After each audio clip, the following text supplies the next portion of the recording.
its Western Alliance because Zelensky is supported by US and the Western Alliance. Now, if you have this kind of, admiration with Zelensky and, openly supporting Zelensky in that sense, it means also you are on the side of the United States and on the side of the Western Alliance that supports Zelensky. Malinaw na yan kung ganyan ang kanyang mga statements. At ganyan din ang kanila meeting. Invite mo ba naman si Zelensky? Dapat nga kasi, ang posisyon kasi dapat ng Pilipinas, neutral ka. You don't choose a side, you just have to be neutral.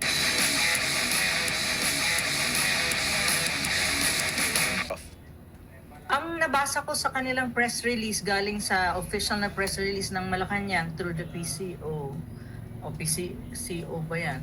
Ang sabi nila, ang parang invited pala, tayo pala ang nag-invite. I mean, BBM pala ang nag-invite kay Zelensky na pumunta The drop by. Oo, drop by. Okay. So tayo talaga pala. Akala ko naman, nagpa-invite itong Zelensky. Tayo palang nag-invite. Anyways, so ang nakabasa ko is para daw magtatayo daw at magbubukas ng parang embahada dito sa Pilipinas. Pangalawa is nang hihingi ata ng tulong si Zelensky sa Pilipinas para daw mag-send ng mga mental health workers sa kanila kasi syempre may trauma, psychological things. The trauma itself of the current war, Ukraine crisis na yung Ukraine. Yun yung pinalutang nila doon sa kanilang press release. Pero ang basa ko kasi dyan, ganito lang yan kasimple. Actually, Zelensky is trying to kumbaga galvanize support not just from the European side but even from the Asia Pacific side para suportahan siya sa stand niya dun sa Ukraine crisis. And it's more, of course, against Russia. Kasi kung makikita mo, ang country na involved dyan, dalawa, Ukraine and Russia. So ganun ang kanyang format, ganun din naman talaga ang purpose ng na yan, ng tawag nito ng pag-uusap niya ni BBM at saka ni Zelensky. At saka isa pa dyan sa pinaka-importante na I think na purpose ni Zelensky is to convince or to reinforce yung attendance ni BBM sa Switzerland sa tinatawag nilang Peace Summit. May peace conference kasi. Kaso ang problema sa peace conference na yan that will happen anytime soon is hindi invited ang Russia. Which is, ang China, ang position niya, hindi siya mag-a-attend. Probably other countries as well who have a neutral stand or a stand na gusto nila both sides will be present in that peace conference na manggaganap, hindi mag-a-attend. So ngayon, ang ni Zelensky is naiinis siya sa China kasi hindi mag-a-attend dun sa peace conference. Pero malinaw ang posisyon ng China eh. If you want to have a peace conference discussing the Ukraine crisis, with other countries involved, the two sides has to be present. Ibig sabihin, Russia will be there, Ukraine will be there. Kasi sila yung involved eh. Pero parang ang nangyayari, Russia will not be involved or will not be in that conference. So, ang stand ng China, hindi rin siya mag-a-attend kasi hindi yun ang kanyang prinsipyong tinatayuan. And probably other countries na malalakas din, like probably BRICS countries, will not be there. So, ngayon, ang ginagawa nitong Zelensky is convince other countries or presidents like BBM to attend that peace summit para magkaroon ng legitimacy. Kasi parang yun ang kailangan mo para maging legitimate din at kung may purpose ba or may kakaratnan ba yung peace summit na yan. So yun yung isa din siguro na basa ko na purpose kung bakit itong si Zelensky bumisita dito sa Pilipinas at kinakausap si BBM. From what I know, BBM will attend the peace summit. Parang pala ito, Prof, parang yung sa tribunal na parang isa lang ang involved. Oo, parang ganun. Nakuha mo, Anmar. Oo, kasi hindi sumali yung China. Though, kumbaga, bakit may arbitration, isa lang yung panig. Dapat dalawa yan. Kasi nagkaroon ng gera. Hindi naman nagkagera ang Ukraine dahil sa Ukraine lang. Meron diyang involved ang Russia. At kung gusto mo talaga ng panawagan ng kapayapaan, dapat yung involved parties ang ando doon. Parang ang lalabas niyan, parang nagiging rally lang. Parang parang one-sided na kasi ang labas One-side. niyan eh. So, one-sided siya. So, ang nangyari dyan, Admar at saka Sister Pilita, is parang tawag nito. So, ang stand ng ibang countries na they want both sides to be there, hindi mag-a-attend talaga ng summit. And China is a very influential and a major power when you talk about these things. Kasi kung sino ang may leverage over Russia, if you really look at the world right now, ang country lang na may pinakamataas at pinakamalakas na leverage over Russia, and even over Ukraine, kung titignan mo, kasi tumutulong din ang China sa Ukraine sa mga humanitarian issues is China. So kapag ang China is not in that peace summit, it is not as if it will really come up with something na mangyayari. Yun yung mo kasi walang isa sa mga players mo which is Russia. Ngayon, ang pinakamagandang tanong din sa ganitong pagkikita ni Zelensky at BBM, which many people would actually right now, if you look at the social media, ang sinasabi nila, meeting between two puppets. So ngayon, yun ang mababasa mo yan sa lahat ng ng social media in and out of the country. Ang term nga ng mga tao is there's a meeting of the two puppets daw ng United States. Yun ang mga lumalabas sa social media at mga komentaryo. Pero ang pinaka-importante kasi ngayon na dapat nating tignan is ano ang implication ng, kasi very open din ang si BBM, si President BBM, na sinasabi niya he supports or in his government supports Ukraine when it comes to territorial integrity, when it comes to this, that. So, may open support siya sa Ukraine na kung titignan mo, ibig sabihin, kung ang open support ka, it has implication with Philippine-Russian relation. May implication yan on the part of Russia. And on the other hand, sa meeting na to at sa ganyang larangan na you're openly supporting Ukraine in that sense, in the Ukraine crisis, anong ibig sabihin nun? Ang ibig sabihin nun, geopolitically speaking and internationally speaking, countries in the world will perceive the Philippines making a choice or making a side. Ano yung side na yon? The side is, in that sense, kung titignan mo talaga at babasahin mo siya in a geopolitical perspective and international relation perspective, ibig sabihin, the Philippines under BBM choose a side already and is already confirmed that sa meeting na to na it's choosing the side of the United States and its Western Alliance because Zelensky is supported by US and the Western Alliance. Now, if you have this kind of admiration with Zelensky and openly supporting Zelensky in that sense, it means also you are on the side of the United States and on the side of the Western Alliance that supports Zelensky. Malinaw na yan kung ganyan ang kanyang mga statements. At ganyan din ang kanila meeting. Invite mo ba naman si Zelensky? Dapat ang posisyon kasi dapat ng Pilipinas neutral na. You don't choose a side, you just have to be neutral. Kagaya ng ginawa ng China. Kasi sabi ng China, magpa-participate siya, ang kanila expectation, dapat both countries nire-recognize at ini-endorso itong peace summit na ito, both Russia and Ukraine. Equal participation of all parties, fair discussion on all peace proposals. Yan yung gusto ng Chinese government. Yan yung malinaw na stand ng China. Kumbaga, parang ang purpose niyan, para simplehan natin, para yung nagre-reklamo sa barangay. Tapos gusto mo, both parties andoon, di ba? May mga kasunduan, kung ano naman kakasunduan yan. Yang pumunta lang doon, yung isang party, na alam mo na kung ano sasabihin. Pabor talaga sa kanya yun. Di ba? Siyempre. Kung ito ay Swiss, kumbaga sila yung Switzerland mismo ang nag-organize nito. Bakit hindi nila inimbita yung ang Russia? Kasi ba one-sided na? Feeling ko kasi dyan may mga na yan yung peace summit is a compromise thing na it's I think being led by the Western Alliance din. Kasi if you look at the United States and the Western Alliance, most of the Western Alliance allies ng United States is from Europe. So feeling ko na yan napag-usapan na nila na to isolate China, to isolate Russia.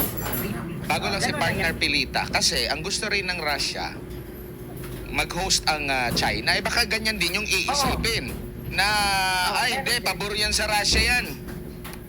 Hindi, kasi kung ang China ang mag-host, both sides will be invited, definitely, I think. Yes, partner Pilita. Magandang hapon, Pro. Naku ha, talagang pagkakakikinig ko sa'yo, muntik na ako mawala sa aking... akala ko na ako sa broadcast, nakakangalak ako sa inyong dalawa, no? Okay. Kasi totoo yun eh, napaka-simple, hindi ba? Kung merong party for all, ang hindi invited, ibig sabihin na puwere. Ganun lang naman kasimple yun. Inatsapuera talaga. Oo, at lalong makikita nung kabila, kita mo pa peace ka, hindi mo naman ako ibibita. Lalong magagalit, hindi ba? Because it's quite insulting naman talaga. Oo. Okay, now I just want to go to that nga yung pagbisita dito at yung nangyayari sa Ukraine, ma'am. No? Punta lang ako sa sitwasyon na do you think meron bang nakikita tayong parallel dito between sa nangyayari ngayon sa Ukraine, di ba? Na pwedeng nangyayari sa kanila but it can be our future. Yes. Ibig sabihin yung parang parallel, no? And even with the president, makikita natin, si President Zelensky, yung nalang pagbibisita ba niya? Yung biglaan, pupunta ako, bisita ako dito, yung nangyayari ng suporta. Pero maisip din ng presidente natin na this can be me later on. Kapag medyo napasok tayo, no? So do you see that kind of parallel na parang kasi ang sinasabi ng Ukraine dito, yes. Mali ang inaakala ng mga iba na kaya lamang nag-umpisa ang nagkagera is because nga sa kanilang pag-a-apply sa NATO as a member na parang nag-provoke sa Russia, no? Kasi mapapaligiran daw. Pero sinasabi talaga na talagang gusto ng Russia sila takutin. No, With it's not or true. without that invitation. Parang ganun yung kanilang But that is not true. Kasi kung gusto lang ng Russiang sakupin ang Ukraine, hindi pa Presidente si Zelensky, Russia can do it na. Yun ang problema. before pa to, no? Oh, Diyos ko naman tagal-tagal nilang magkatabi na bansa eh. At saka ang Ukraine was even a part of Russia. So, pwede na nila pasukin. Oo. Yun lang naman ang interest din talaga ng Russia. But that is not really the case. Ang Ukraine crisis, nag-start yan 2014 pa. Si President Putin pa ang nagsabi niya na, we have security concerns. Ang una nga yung NATO, huwag kayong parang sinasabi, don't expand to our border. Tapos itong Ukraine, you stay neutral. Yun lang naman actually yung ano dyan eh. If you stay neutral, you'll not be on the side of the United States. Our security will not be threatened, sabi ni Putin at ng Russia, and then wala yung problema. Pero the moment we will protect ourselves and our interests. But how Yun, about, yung survival din nila. pero yung mga iba na sumali sa NATO that also gave like a medyo shape na yung security, na apekto ng security ng Russia. And I don't know if it's kung Poland yun eh. Na nagkaroon din Ang ng Poland ganun. kasi, Oo. collateral Pero damage hindi na. nila ginera. But why Hindi. is it that Ukraine parang ginera nila? Yun yung Hindi, kasi ang- point. Oo. Ang ano kasi ng ang point kasi ng Russia is okay, Ukraine ang Ukraine kasi talaga ang border eh. So kung if Ukraine will be controlled by the West, then Russian survival as a country will be triggered. Kasi alam naman natin ang geopolitical situation.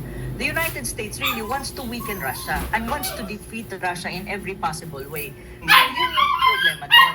Yun yung malaking problema doon. Kaya ngayon, ang nangyari, ang sabi ni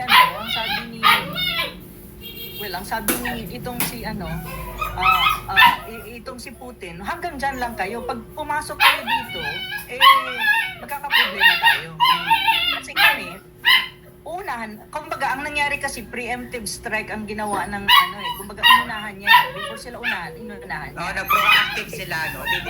Kasi, kumbaga, yan eh, it's a game of perception. So kapag ikaw din ang nasa sitwasyon ng Russia, iniisip mo, baka maunahan kami. Wala na. Parang bago mo ako suntukin, unahan na kita. Ako na lang. Kasi, kumbaga, preventive kami sa side namin. So, ganun siya. So, wait lang ha. Nasa interview po ako. Baka nag-message si Zelensky. Sabi ko, nasa interview ako, inaanap kita. Can I explain my side? Gaganon. Yun, ganun. So, ang nangyari dyan, pero kasi ngayon, ang pinaka-importante kasi dyan is to de-escalate the Ukraine tension and then then after that, to talk about the peace deal. Ang peace deal kasi maano na, nandyan na yan eh. Ang peace deal kasi should have a political settlement. Pag tinawag mo kasing political settlement, that would be a discussion between the two sides. Hindi pwedeng one-sided yan, hindi pwedeng Ukraine lang yan. Dapat Russia and Ukraine would sit down and discuss things. And then countries like China and the United States or other countries in Europe or in other in the world is nandun sila as observer, but mediator lang. Pero ang mag-uusap talaga dyan para ma-resolve yung conflict at magkaroon sila ng agreement is the two countries without the interference of outside powers. And outside powers ang sinasabi ko sa United States. We have to be very frank about this. The Ukraine crisis is a proxy war between the United States and Russia. It's not a war between Ukrainians and Russians. No. Oo. Pero siyempre, there are people who are saying na no, it's not a proxy war. Talaga No, it is a proxy war. Okay, Kasi now. naman, ngayon ang tanong, Sister Pilita, before ka magtanong ulit, before sa'yo, yung sinasabi mong parallelism, yun ang sinasabi Yes, natin, yung balikan na natin Oo. dinidiscuss to, na ang Pilipinas is also, if we will not be careful at hindi tayo mag-iisip, hindi tayo prudent sa lahat ng ginagawa natin, would end up as the Ukraine in Asia. Kasi tayo ngayon naman ang proxy ng United States sa Asia-Pacific region. Yun ang parallelism doon. Kaya itong si BBM siguro nakaka-relate siya kay Zelensky. Hopefully nakaka-relate siya in a way na malaman niya na ang Ukraine is a proxy. Parang And it's he a should glimpse be a of what proxy. can happen to the Philippines. Oo. So parang And to him as the president of the country, ha? Oo, kasi Pwede mo makita yung sarili mo doon eh. Oo. No? Tapos Okay. sabi pa niya, people daw in the Asia-Pacific region or countries in Asia-Pacific region should promote peace and development and be neutral. In the very first place, if you want other Asia-Pacific region, if you preach in the Shangri-La dialogue na, kayo Asia-Pacific region, dapat tayo ay maging neutral, you have to do it first. How are you gonna do it? Take away all the EDCA sites, especially the additional one. Okay. Kasi that makes you the proxy in the Asia-Pacific region. Yun yung nag-trigger eh, no? Oo, yun talaga yan eh. Oo. So ang tanong Ayun. ko, bakit ka magpipreach sa Asia-Pacific region now, we need to be neutral, we need to be on the side of peace? How can you be neutral when your foreign policy is leaning to the United States? And even in the Shangri-La, you even advocate for the United States to be in the Asia-Pacific region. Come on, give me a break, you know? So sabi ko, ano ba pinagsasabi niya? Parang he is contradicting himself because his foreign policy is basically leaning to the United States. The presence of EDCA sites and all other military strengthening between the West and